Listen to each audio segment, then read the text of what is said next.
So there's a very, very iconical speech by Steve Jobs in which he talks about connecting the dots. You can't connect the dots looking forward. You can only connect them looking backwards. So you have to trust that the dots will somehow connect in your future. Enjoying it, if you're not really passionate about it, if your heart is in being a painter and society is forcing you to be a mechanical engineer or a power plant engineer, I think you're not going to find your calling there. So it's important to figure out what you want to do sooner or later and then do that for the rest of your life. That is where the real enjoyment will come. आप तभी अपनी life अच्छे से build कर पाएंगे अगर आपको पता होगा कि आप चाहते क्या हैं. So you have been working in Hatch for almost 5-6 years. So how has been your experience like over there? Or what all domains they hire for? Or अगर me or somebody would want to apply over there, what X factor do they check with the people that they hire for? Sure. So in a fast-paced, evolving technology world, what does it take to win a new client today? How do we make sure that our presentation is good enough to win the client and we get the deal? that's a good question. What do you make sure कि इस बंदे के अंदर ये चीजें होनी ही चाहिए whenever you hire them? How do you choose your team? ये बहुत ही बढ़िया क्वेश्चन है और ये क्वेश्चन मेरे दिल के बहुत करीब है. इसका रीज़न ये है कि मुझे ऐसा लगता है कि आप किसी को हायर कर रहे हैं तो ना कि आप उसे इंटरव्यू कर रहे हैं बल्कि वो इंसान भी आपको इंटरव्यू कर रहा है.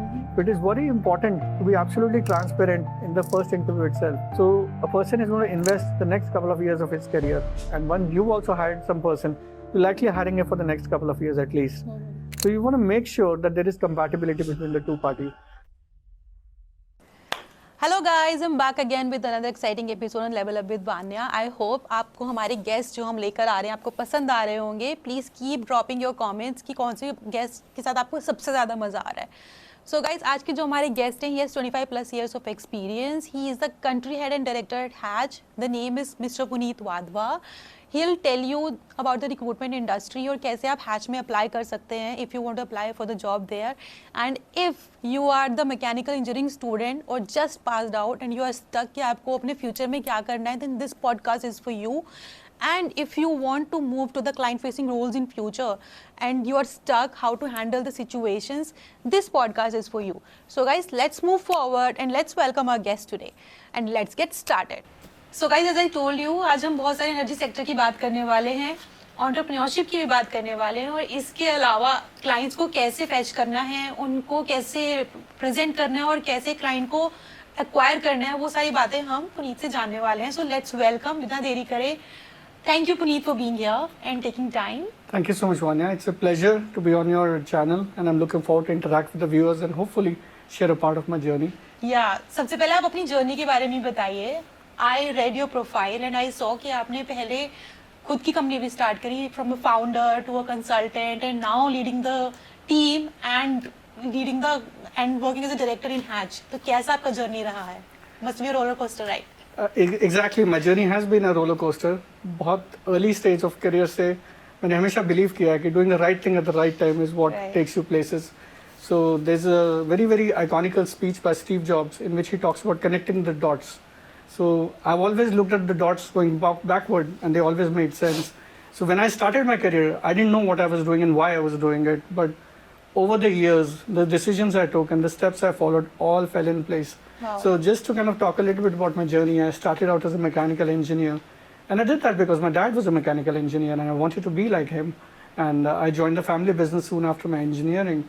I did that for about 2 years. I did sales, I did marketing, I did HR, I did finance. I actually set up road shows and went to people's houses and sold them products related to air conditioning, etc. I also worked with my father in a new product, which was a small portable oxygen cylinders for mountaineers and for asthma patients. So in summary, it was a great journey, but then I did want to explore higher education. So I went to the United States to pursue my master's in computer science from the University of Alabama in Huntsville. Did that, worked for a couple of years in the US, and my love for the motherland made me come back. And I moved back to India about 15 years ago, and I've worked with some technology consulting firms. I've worked with large oil and gas companies, and now I work for Hatch, which is a engineering, infrastructure and energy, mining metals industry. We do a lot of engineering work for these industries. So it's been a roller coaster indeed, but I've thoroughly enjoyed every moment of it. Yeah, love for India and love for metals from the start. You sold air conditioners and all this stuff initially itself in the energy sector. So I think वहाँ से आपका experience कहीं ना कहीं था now in Hatch. अभी लेकिन आपने mechanical engineering की बात करी. So थोड़ा सा आप इसके बारे में बताइए. You said because your father did it. So if we talk about today's era, so हम सब AI और software की तरफ जा रहे हैं. So you think अगर आज के time में कोई student चूज करता है मैकेनिकल इंजीनियरिंग, लेट्स से कि वो आईआईटी में ही मैकेनिकल इंजीनियरिंग में जा रहा है, so is there any scope for those kind of people? I think certainly, as long as you've got your priorities straight, as long as you're passionate about what you want to do, I think it's all going to fall in place. AI, computer science, all that is the trend of the day. However, if you're not really enjoying it, if you're not really passionate about it, if your heart is in being a painter and society is forcing you to be a mechanical engineer or a power plant engineer, I think you're not going to find your calling there. Correct. So it's important to figure out what you want to do sooner or later and then do that for the rest of your life. That is where the real enjoyment will come. Right. आप तभी अपनी life अच्छे से build कर पाएंगे अगर आपको पता होगा कि आप चाहते क्या हैं. Right. You should have your priorities straight, in my opinion. So if you want to be a mechanical engineer and you want to be the best mechanical engineer, you will be the best mechanical engineer.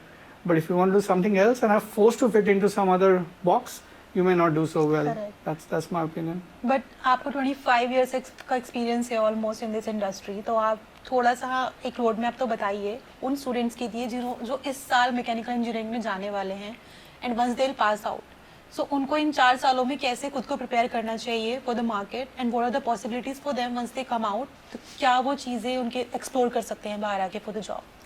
That's a very good question, Vanya. मैं इसको थोड़ा general वे में answer करना चाहूँगा, not necessarily for mechanical engineering, but for any kind of education that you take, whether it is engineering, whether it is medical or commerce or arts. I think it's very important to explore and try as many new things as you can in your journey. I think it's extremely important.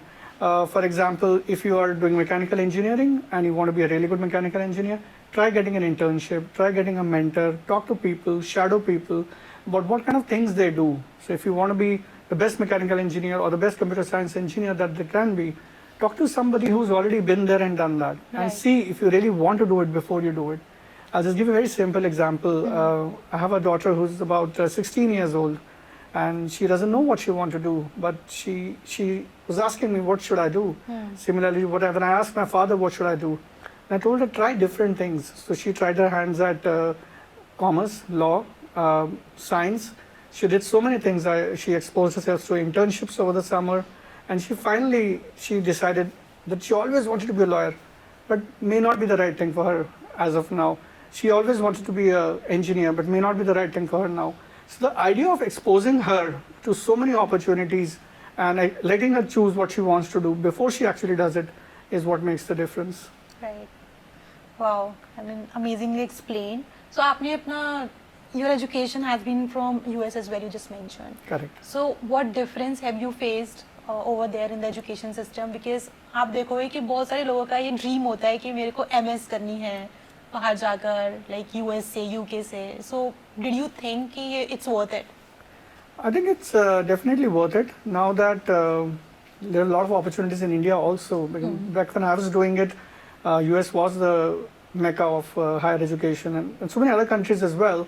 But now India has turned things around. India has a lot of those opportunities, a lot of those research-focused institutions, cutting-edge education being offered in various progressive universities. But just to answer the question, what worked very well in the US education was, when I went there, I realized there was a lot of emphasis on research. There was no rote learning. There was a lot of emphasis on trying new things and discovering your own path. So you get your tools, you figure your own concoction of what you want to do, and then you get it done. There's a lot of focus on research. There's not enough. It's not like a fixed pattern of exam that's going to come every year. It's all different new things you try, new programs, new opportunities. Right. So I think that's what makes it a big difference, is the focus on research. Second thing I would like to say is, in US and in other countries, which now India is also moving towards, is you don't really have to decide what you want to do in the first year itself. Okay. So you can keep trying new things. You can move along your educational journey and then figure out at the end of the program or towards the end of the program about which path you want to take. So I think that freedom to experiment is very well present in the modern age universities in US and other countries, and now it's also coming to India, I would say. Correct. And you have done your MBA a few years back itself, now in this age. So what motivated you for that, and why did you choose to do it in India? I've always wanted to do an MBA because I love management, I love general management, I love talking to people, I love making relationships, and I love the aspects of impacting multiple areas of the business. Rather than just being a specialist as just one thing, I would love to be a generalist at everything. And that was one of the main motivations why I always wanted to do an MBA. And to be honest with you, doing an MBA from one of the best B schools in India after so many years has been a dream come true. Right. So I did my MBA from Faculty of Management Studies, Delhi University. And the best part about FMS was definitely the education. But even more important than that was the peer network and the friends I made and the faculties I met. And Right. it's just a priceless addition to my network. Correct. So, बहुत important question. Why didn't you choose to do it from US this time, and why India? As I said, I moved back to India and I love being here. It just fell in place that I relocated to India and I got an opportunity for the best B school in Fair. India. So आप अभी ये बताइए कि if I want to do an MBA or somebody or MS from US, but I cannot go for some reason क्योंकि मैं India में हूँ, मैं नहीं जा सकती हूँ. So what are the good universities over here in India that I can opt for? So there are a lot of private colleges and there are also a lot of government colleges. Obviously, you've got the Indian Institute of Management, you've got the Faculty of Management Studies, but there are a lot of modern institutions that are coming up, like the Ashoka University or the Masters Union or Shiv Nadar, Aziz Premji. So a lot of more opportunities have come up now for students. Right. So you don't really have to only go to a particular college to be successful. There are opportunities that are there in every university, the good ones.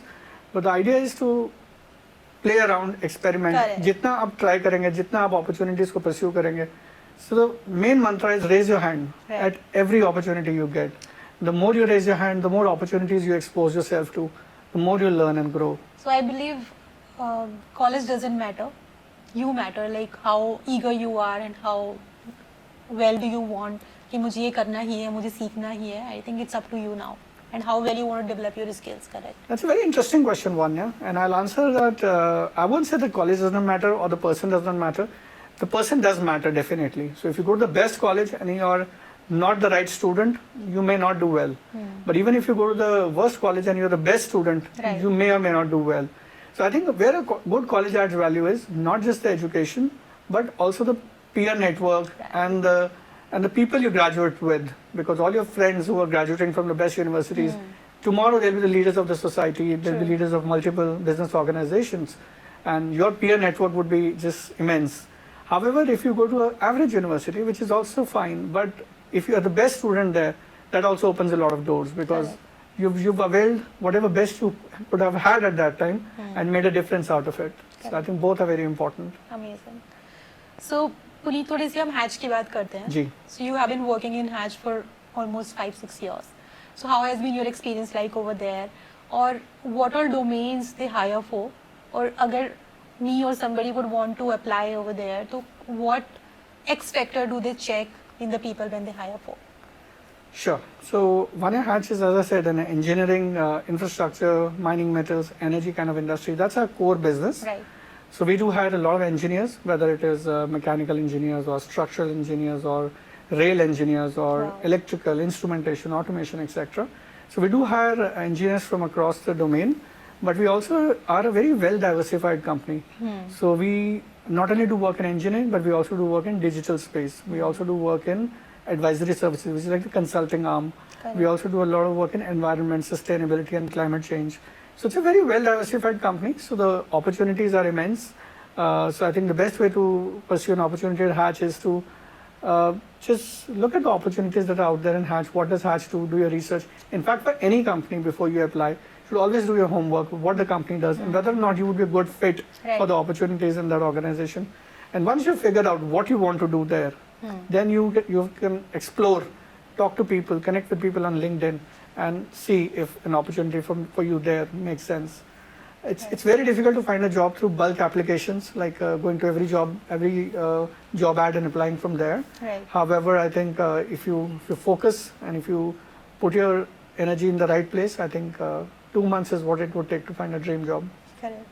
So you have been in Hatch for quite some time. So what changes have you seen in the industry? क्योंकि obviously industry is evolving. तो कैसे आपने क्या rapid changes देखे and how did you implement those changes? Correct. So I think if you look at the engineering industry or the mining metals industry, it's a fairly carbon intensive industry, and nowadays with a lot of emphasis on zero carbon footprint and climate change and controlling your carbon emissions is in place. So these industries are affected a lot. So there's more emphasis on reducing our carbon footprint. There's more emphasis on making sure that whatever we do is sustainable and environment friendly. And as nature of our work, that is usually not the way. So what Hatch has done is trying to do is, in a lot of places we are trying to offset our carbon footprint by doing activities which can reduce carbon footprint. Wow. For example, we are just as a research project which we were doing, we were developing kelp forest. It's a seaweed which is a very common thing, but then it is one of the best ways to absorb carbon from the atmosphere. So we're growing seaweed farms in the oceans and as a research project, and that will help absorb the carbon from the atmosphere and put it into the ocean. So that's one project. Then we're also doing a lot of work with green concrete, green hydrogen. So if you're aware, typically cement is very carbon intensive to produce. And if you use green cement or the green concrete in all the construction projects you do, you can save a lot of carbon. So I think it is expensive. That's why people are not opting for it, is it? But it is the need of the hour. It may be expensive, certainly. but I think going forward, if you want to save our environment, we will have to move towards some of these technologies. And to answer your question about what has impacted the industries like us, I think it's education and evangelization around climate change. अगर हम लोग climate की तरफ sensitive नहीं रहेंगे, तो I think there is no plan B. We will not be here to survive anymore. And in fact, I think somewhere environment is actually affected क्योंकि हम देख रहे हैं कि literally every day the aviation industry is giving us some news related to aeroplane crash here or there, and it's throughout the country. So I think somewhere we have harmed the environment so much. That is why it's happening. What do you think? Well, yes, that's possible. I think in more airplane crashes, I'm not 100% sure, but then definitely all the different accidents or the man-made disasters that are happening are due to climate change and our irresponsible behavior towards our Mother Earth. Right. Correct. So forest fires, a huge impact of climate change, glacier melting, floods, tsunamis. I think it's all connected to climate change. हम लोगों का ही किया जा रहा है सब. हमारा ही है. Right. So I would want to know about some of the client acquisitions because मैंने पढ़ा आपकी प्रोफाइल में आपने लिखा है that you have been involved in a lot of new client acquisitions. So in a fast-paced, evolving technology world, what does it take to win a new client today? How do we make sure that our presentation is good enough to win the client and we get the deal? That's a good question. I think apart from just giving strategies on client acquisition, I would like to say some core principles of how Hatch acquires clients. Correct. So we usually do not go for every opportunity that is out there. So we are very differentiated in terms of our approach. So we only go for differentiated services. So we may not want to compete with every project or every company is out there in the world. However, we would go for projects in which we have a niche in which we can make a huge impact by an involvement. So I think that's one of the strategies with Hatch uses is trying to apply for projects where we have the best advantage in. I think that's the common strategy. And also I think in terms of winning projects, many times saying no to a project is the best strategy also. So in case the project does not make sense in your commercials, in your strategy, many times the best way to say no. So how do you ensure that your team is delivering the best to the client? We have a very interesting core value. It's called acting like owners. That's a part of our Hatch manifesto, which is acting like owners. So we encourage all our employees to act like owners. We encourage all our employees to act like leaders. And if they are in front of a client, or if they're in front of their project manager, or if in the front of their subordinate or the junior who's working with them, I think it's very important to own the task that you're working at. So encouraging people to act like owners, to walk the talk and talk the walk both is extremely important. I think once the employees feel accountability and responsibility for their actions, they end up doing the best job. Right, right. So ये तो आपने हमें बता दिया. अब थोड़ी mistakes के हमें बताइए that founders or the companies are doing when they are trying to impress the clients during their pitches, when they are trying to get the project. So कुछ mistakes तो वो जरूर करते हैं कि वो समझ ही नहीं पाते कि what went wrong and why didn't they get the project. Correct. So I'll answer the question again by reflecting one of the core values of Hatch, which is unconditional honesty. So many times companies may try to impress the clients by saying things or doing things which may not be 100% true, or they may not be 100% qualified to do that. And every company does that, no harm about it. But I think it's also important to be unconditionally honest. So if you think that there's a particular opportunity in which you are not the best person or you're not the best qualified organization to compete in, it's always never a problem to say no. I think it's unconditional honesty is extremely important. Just to give you an example, I was at a project. I was at a proposal meeting for a particular client, and they were dealing in certain technology in which Hatch was not the master, and we were unconditionally honest with them that hey, this is where we need help and this is where we can do it, and we were very transparent with them. And at the end of the day, it worked out to be a good. Right. So what is that one thing you felt client would always remember once the deal has signed? I think one thing that a client would remember with Hatch is how Hatch made them feel. So a lot of the clients which we have are either, once they work with us, they either sole source the project to us, they say we only want to work with Hatch, or even if they don't sole source it to us, they always remember the way we made them feel. The amount of unconditional honesty and trust which we've built with our clients is very powerful, and it's very important for us to be in repeat business. Right. You must be working with clients in different countries. So how did you feel the difference among the people from different countries like US, UK, Canada, UAE, or maybe India? So what is the difference among the people? Correct. So yes, we do work with a lot of multinational clients. We work with companies in India.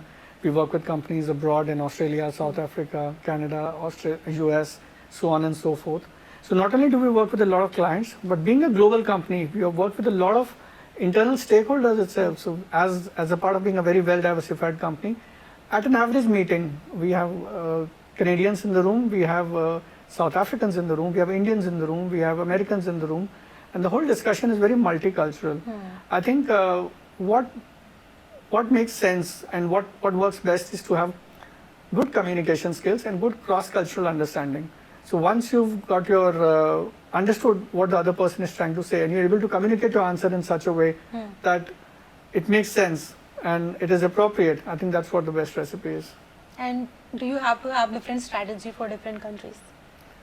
Yes, and we actually do that as a part of our cross-cultural training. Okay. So every country is different. For example, if you're working with, I'm not trying to stereotype, but if you're working with people from the UK, they're very straightforward. Australians are very straightforward, and they would say the things that are very, very in a straightforward manner. Right. Similarly, Americans would typically try to do some small talk and build some context around it. They do a little bit of sweet talk, if I must say, and then they would communicate the real message. So for you to understand which culture you're working with and how they work with is very important, because you may be working with an Australian client or an Australian employee in your team, and they may be very blunt and direct with you, and you may feel upset, whereas an American may say very, very beautiful things, and actually they do want to give a strong message which you may not be able to comprehend.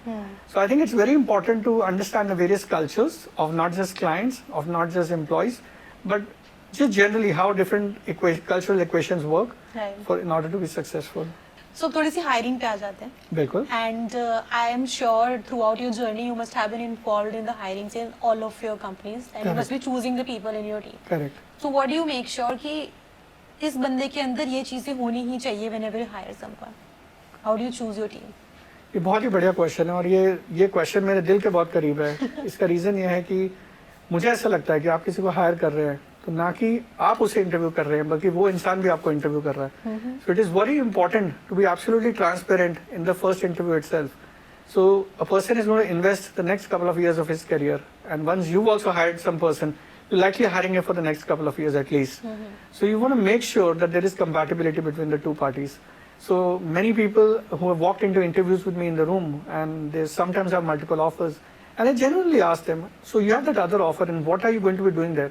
काफ़ी लोगों को पता ही नहीं होता कि वो उस company में क्या करने वाले हैं. उन्हें बस ये पता होता है कि मुझे एक ऑफर मिला है, मुझे इतनी सैलरी मिलेगी और मुझे इस डेट को ज्वाइन करना है, पर उन्हें ये नहीं पता होता कि वो क्या काम करने वाले हैं.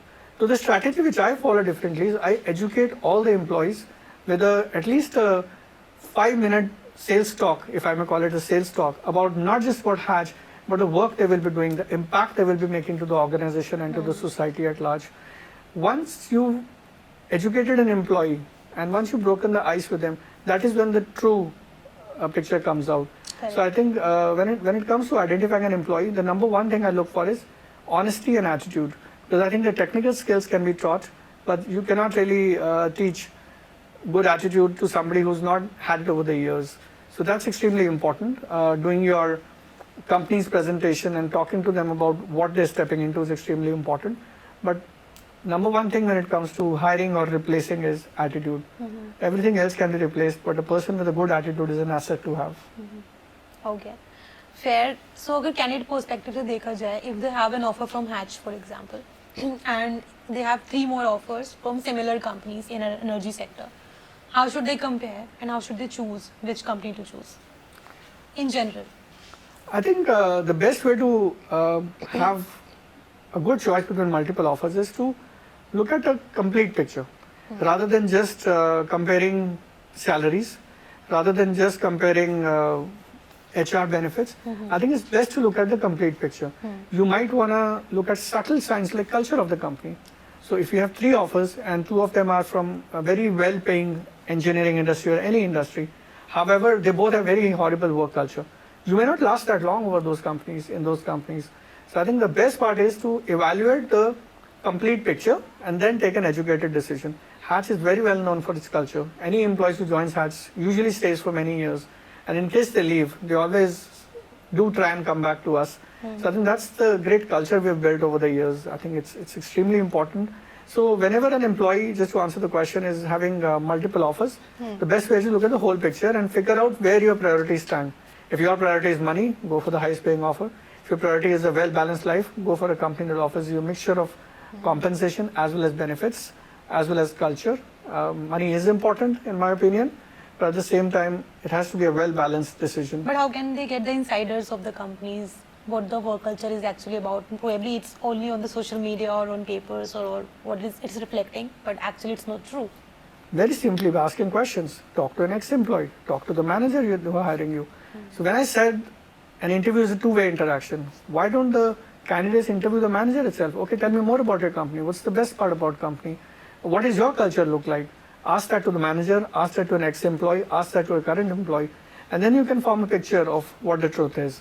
So I think it's not extremely hard. These days there are many online reviews and social media forums in which these things come out. So it's not hard to find out the culture of a company anymore. And there's nothing we can hide. So. Right. Okay. So if a young professional today wants to move from any job role to a client-facing role, so what tips would you give to them and what is the roadmap for them? Because down the lane, सबको कभी ना कभी तो client-facing बनना ही पड़ेगा. What things do they need to do? I think yes, whether it is a client-facing or whether it is a project-facing or any kind of role that requires interaction, very strong communication skills are required. And you can build your communication skills not just by talking to people or practicing your craft. There are many organizations which help you build your public speaking and leadership skills. However, apart from just plain communication, I think it's very important to find a mentor and shadow that mentor in the kind of work they do. If you want to be a business development person, it is ideal to be honest with your manager and tell them in your career management discussions that I want to go into business development. Right. And then ask them to give you opportunities, small stretch goals, small opportunities. ऐसा कुछ काम आप करिए जिससे आपको उस opportunity के बारे में idea मिले. और जब आप उस opportunity के बारे में पूरा idea ले लेंगे, तब आप देखेंगे कि आप उसे सच्ची में enjoy कर रहे हैं या नहीं कर रहे हैं. And if you are enjoying that opportunity, then by all means, sky's the limit. Right. If you had to build a leadership team within 48 hours and you will have to do it from scratch, what would be your strategy? I think to build a leadership team in 48 hours is certainly not an easy task. However, if it needs to be done, I would go back to my network, I would go back to my peers and my mentors and ask for advice on where is the available talent or who the available leaders are in order for me to execute that project. Right. So it is not very uncommon when Hatch is bidding on projects or when any organization is competing with others to assemble a team of strategic leaders for winning that opportunity. And how we do that is we have internal databases of people with their profiles and their resumes Right. which are available to us. And then we look at who's best qualified for that particular job. So we pick out leaders and employees from within our internal databases and assemble a team on the basis of which we pitch for the projects. And what is your take on IJPs in the companies? IGBs are extremely important. I think they give a lot of opportunities for employees to grow, and that's something Hatch highly encourages. Have you hired anybody in your team through IJP? All the time. So I have people in my team who joined in the service desk, which is customer support or the end user support, desktop support, and they've gone on to become administrators in leading engineering tools in technologies such as SharePoint, Power BI, Azure. So we do give opportunities to all kinds of people to try things they've not done before. So one process which we follow is known as a career management discussion. So the career management discussion is not a typical appraisal kind of a discussion. It is more about you've done what you've done. What do you want to do from here on? And an employee can say that I love going to this part of the business. How can I get there in those discussions? And the manager can kind of guide them and give them opportunities or stretch goals in order to develop them from one stage to another. So it's a step-by-step process, and we have an entire leadership framework to take the employees through that journey.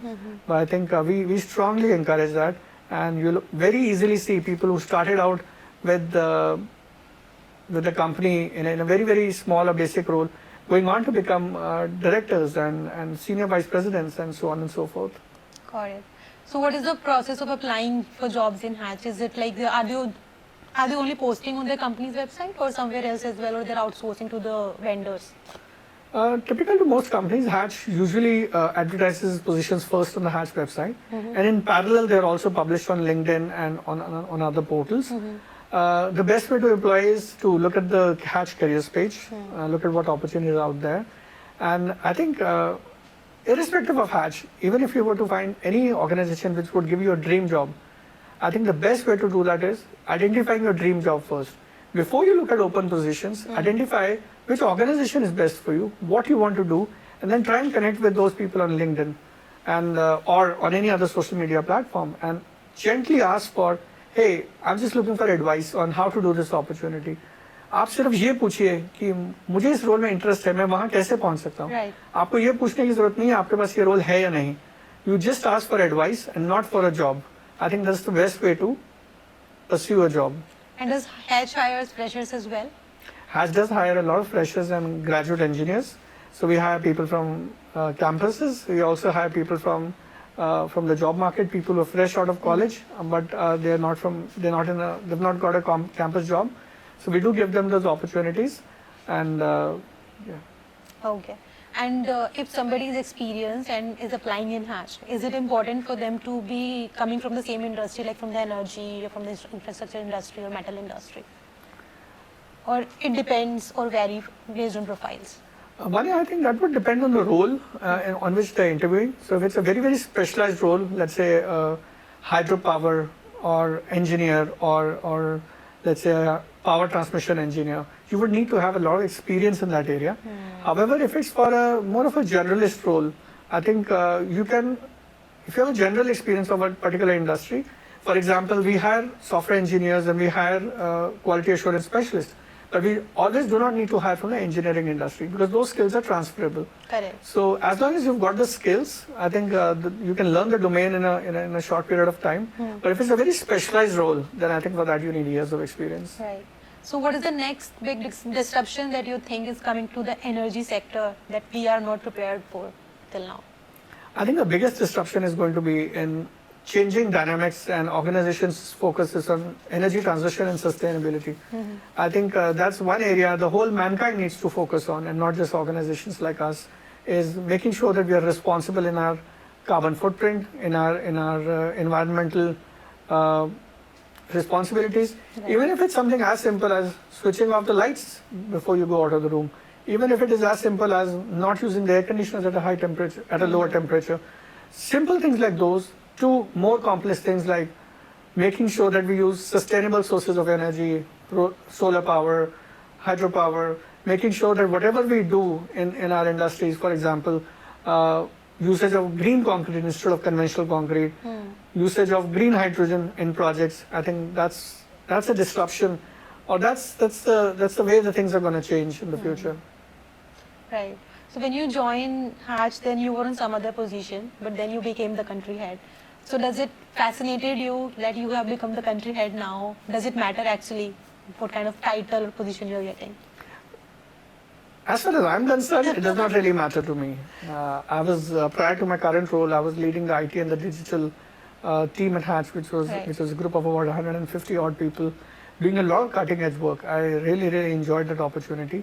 But then after I got my MBA and I got more skills and also more exposure to the various parts of the business, one thing that I did very well was I raised my hand at every opportunity that came my way.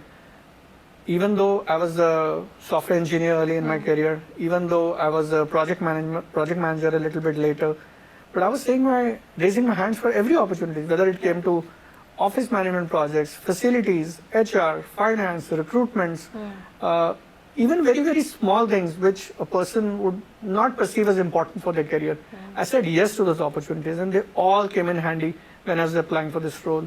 So as far as I know, you have done your MBA while being in Hatch, right? So your leadership role changed there. So how did MBA help you, and why would you recommend to people that they should go for executive MBA? I think an MBA adds a lot of value to one's career, and but it depends on a person to person what direction they want to pursue their career in. If you want to pursue a career in general management, अगर आप चाहते हैं कि आपके पास marketing, sales, finance, HR और IT सब areas का knowledge हो और सब areas में आप contribute करता है, so I think MBA is a great value addition in my opinion. After I did my MBA, I developed a better appreciation and understanding of the various parts of the business. Correct. Earlier, I was not so much exposed to finance and accounts, and I was not able to understand if a certain decision was taken, why it was taken that way. Right. Once I did my MBA, I would do things like calculations about payback period on investments, return on investments, NPVs, etc., like the back of my hand. And I think that really helped me develop a better appreciation of taking business decisions. So once you understood the finance concepts, the decisions become very easy. Once you've understood how the company runs the business or sells work, I think it becomes very easy. So you didn't do it just for degree, you actually learned over there. Is it? Absolutely not. I did not do it for the degree. I did it for two things though. One was a selfish thing, and one was the value of the education. The selfish thing, in my opinion, was an MBA or any good master's or management degree gives you a lot of good friendship and a peer network. I think that's something I was missing in my career is.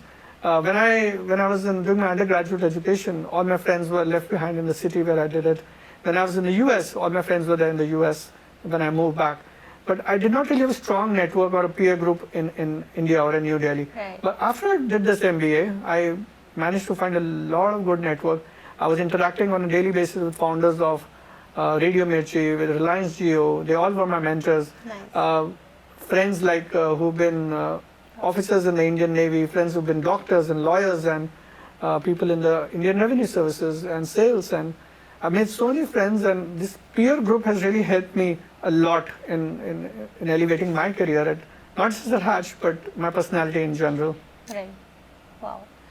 So Puneet, हमने ये देखा है कि आज के time में 70% of the people, आप अगर फ्रेशर्स की बात करें, कॉलेज ग्रेजुएट्स की बात करें, या फिर आप आज के टाइम में एम्प्लॉयज़ की बात करें, सबके दिमाग में यही रहता है कि we want to start our own business and we want to be an entrepreneur. और आप शुरू में आपने एंटरप्रेन्योरशिप किया and then you have been working in the corporates for quite some time. So why didn't you think of moving back to your own business? Are you enjoying this? That's a question which is very dear to my heart. I still am extremely passionate about entrepreneurship, and I'll tell you the reason why I've stayed in a corporate job for the last so many years. If I get an opportunity to start entrepreneurship again, my journey again, I would, with closed eyes, just take a leap of faith and do it. However, in the current job I am in, I do get opportunities to play a role as an entrepreneur, as an entrepreneur. So I do get opportunities to make decisions. I do get opportunities to run the business. So it in a way kind of give me satisfaction of working as an entrepreneur within a large corporation kind of a setup. If I get a chance, I would love to be an entrepreneur again one day. But I think so far so good. Things are going very well. And I'm getting to experience all those opportunities in this role, which I would have otherwise got. Maybe my children will go on to become entrepreneurs and I would love to join them when I'm retired. Right. ठीक है, तो corporate के बारे में आप ये बताइए कि आज के टाइम पे हमने देखा है employees get frustrated very easily, right?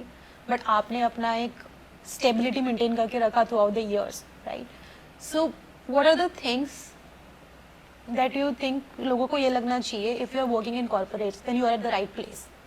What are the green flags if you are working in a organisation? I think one of the main green flags of a company where you work, if you're really enjoying your work and if you're appreciated for your work. If you feel like every Friday you feel like thank God it's a Friday, and every Monday you feel like oh no, there are 5 more days to go. Sometimes you have to evaluate if the place you're working in, the place where you're spending half of your life, is giving you that opportunity to grow and learn and have fun in a way. So in case you're not appreciated at work, in case you're not enjoying your job, have an honest conversation with your manager. Hey, I want to do something else. Or in case the work-life balance is something that upsets you, you can be genuine and talk to your manager or to your leaders that you need more time for your family or you need more time for work. Correct. I think you should have your priorities straight. If you love work, if you're a workaholic, by all means, choose opportunities that will give you the opportunity to do that. If you love somebody, if you're somebody who loves a balanced life, then seek opportunities which will give you a balance. I think it's important to choose your priorities. Correct. Okay. So amazing insights, Puneet. Throughout me and I think my audience both have learned a lot from you. So to end this podcast, I just want you to know about your leadership style and what would you want to leave as a legacy that people would remember you by. I think one leadership legacy that every leader should leave is the capability to produce more leaders. Right. So I think if leaders can produce more leaders who can replace them one day, I think the society would be in a much better place. Correct. So the best way to be a leader is to build leaders under you. Wow. Amazing. So thank you so much, Puneet, for your amazing tips and tricks that you have given us. And guys, I think you must have learned a lot. Also, Puneet loves giving motivational sessions as well. If you need any mentorship, you can connect with him over LinkedIn. We'll share his details in the description box. Other than this, if you have loved this podcast, which I'm sure you must have, share a lot of love on this video. Write down in comments what your key takeaways are, what have you learned from Puneet, and what do you want to know next in the next podcast. So make sure कि आप comments बहुत सारे कर रहे हो and keep sharing the video, guys. और last तक देखना क्योंकि इस podcast में हमने बहुत सारी बातें ऐसी की हैं जो आपने शायद अभी तक हमने cover नहीं की थी अपने दूसरे guest के साथ. So guys, take care and keep loving us. Bye bye.